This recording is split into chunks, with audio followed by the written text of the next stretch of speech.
এবং কুয়াশা ও প্রচণ্ড বৃষ্টিপাতযুক্ত অঞ্চলে ইঞ্জিনিয়ারদের অন্য উপায় অবলম্বন করতে হয়। জিপিএস বা গ্লোবাল পজিশনিং সিস্টেম স্যাটেলাইটের সাহায্যে পুঙ্খানুপুঙ্খ মাপ নিতে সক্ষম, এমনকি 1 সেন্টিমিটার পর্যন্ত। হ্যাংজৌ বে ব্রিজের ক্ষেত্রে জিপিএস রেফারেন্স স্টেশনগুলি তীরে বসানো হয়। ট্রিম্বল নেভিগেশনের বিশেষজ্ঞরা ব্রিজ নির্মাতাদের জন্য এরকম জিপিএস সিস্টেমের পরিকল্পনা করেছিলেন। দুপাশের বেস স্টেশনগুলি স্যাটেলাইটগুলির সঙ্গে যোগাযোগ স্থাপন করে একটি ত্রিকোণাকার রেফারেন্স গ্রিড তৈরি করে। অক্ষাংশ এবং দ্রাঘিমাংশের উপর ভিত্তি করে প্রতিটি পাইলের একটি স্থায়ী অবস্থান নির্ণয় করা হয়। পাইলগুলি বসানোর সময় এই জিপিএস রিসিভারগুলি পাইল ড্রাইভারকে পাইলের স্থায়ী অবস্থান খুঁজতে সাহায্য করে। পাইলিং বার্জের মধ্যে দুটো জিপিএস থাকে, যেগুলো আসলে তীরে অবস্থিত বেস স্টেশনের সঙ্গে যুক্ত।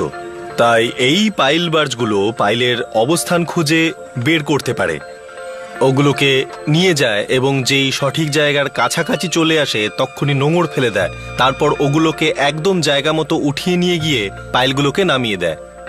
নির্মাণকারীরা যেভাবে কাজ করেছেন সত্যি এক নতুন পথ দেখিয়েছেন, যেভাবে কাজ করেছেন তাতে বদল এনে দিয়েছেন। হাইটেক জিপিএস সিস্টেমের সাহায্যে ব্রিজের দুটো প্রান্ত একদম খাপে খাপে মিলে যায়। নকশা অনুমোদিত হওয়ার 2.5 বছর পর প্রথম পাইলটা পলির গভীরে ডুব দিয়েছিল। কিন্তু এরকম হাজার হাজার পাইল বসাতে হচ্ছিল, নষ্ট করার সময় একেবারেই নেই।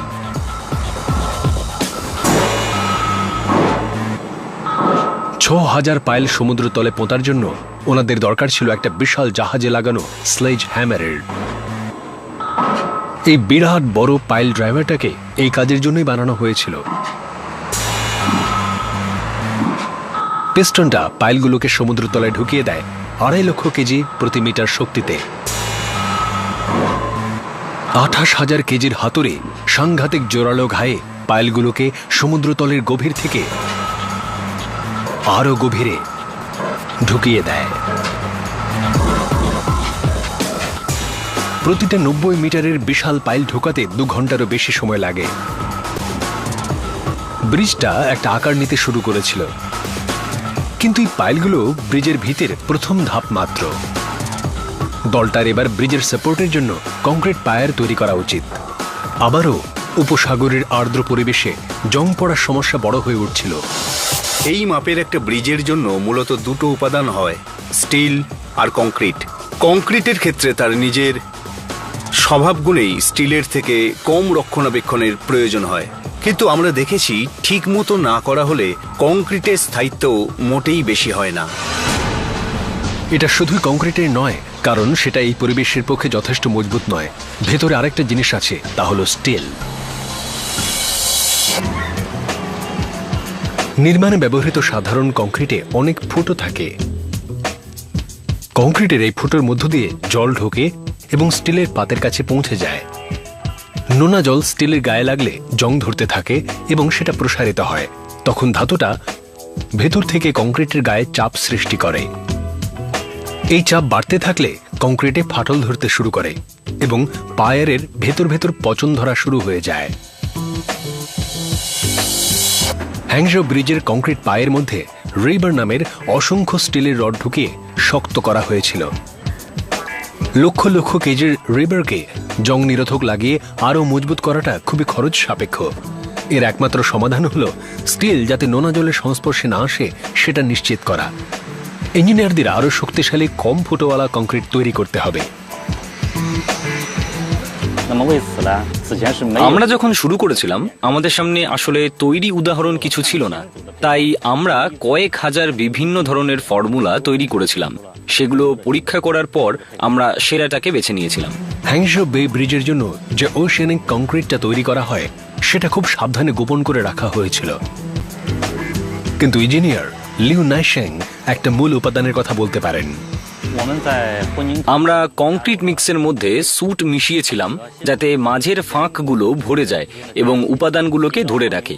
এর ফলে ওটা আরো মজবুত হয়েছে এবং জং নিরোধক ক্ষমতাও আরো বেড়েছে।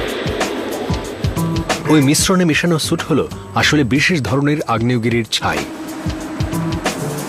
100 বছর আয়ুর এই কংক্রিটের আরেকটা প্রধান উপাদান হলো corrosion inhibitor। এটা এমন একটা রাসায়নিক পদার্থ যেটা নুন আর স্টিলের যে কোনো বিক্রিয়ার গতি কমিয়ে দেয়।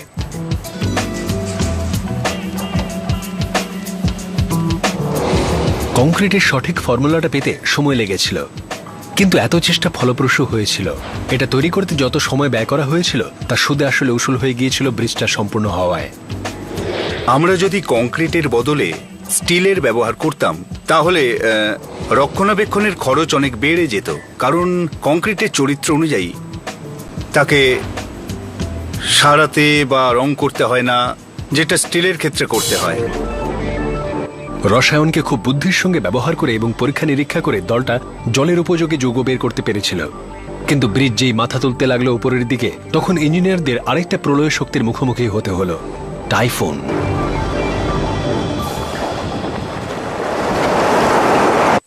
কখনো ভেবে দেখেছেন কি আমরা পৌঁছলাম কি করে আজকের এই আধুনিক জগতে?